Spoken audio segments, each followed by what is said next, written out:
असोचैत में धोखा ते दिहले हो, असोचैत में धोखा ते दिहले केतना ते जतोर रे धरबा हम जननी ना दिले हते हारबा हसुओ से भी चख तोर प्यारबा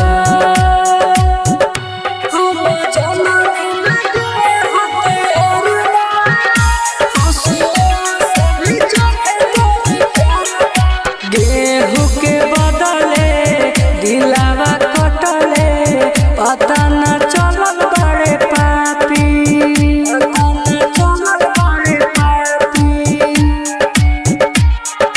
जबले जी तोरो दीवाना जिंदगी भर सराफी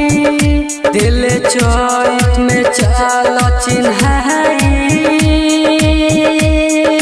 हो, दिल चैत में चाल चिन्हाई जाने कहवन तोर बे पारबा हम जननी ना दिले हते हारबा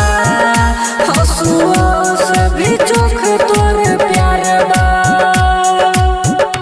हम जननी ना दिले हते हारबा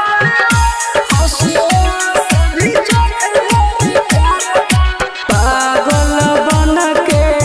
घूमतानी दिन भर तेज घाम में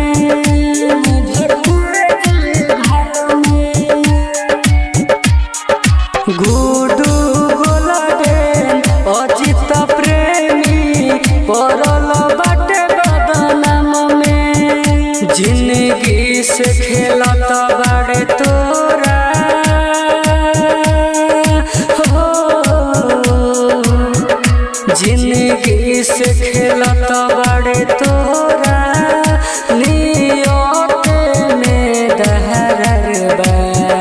हम जननी ना दिले हते हारबा हसुओ से भी चख तोर प्यारबा। धूम रिकॉर्डिंग स्टूडियो हरे राम चौराहा।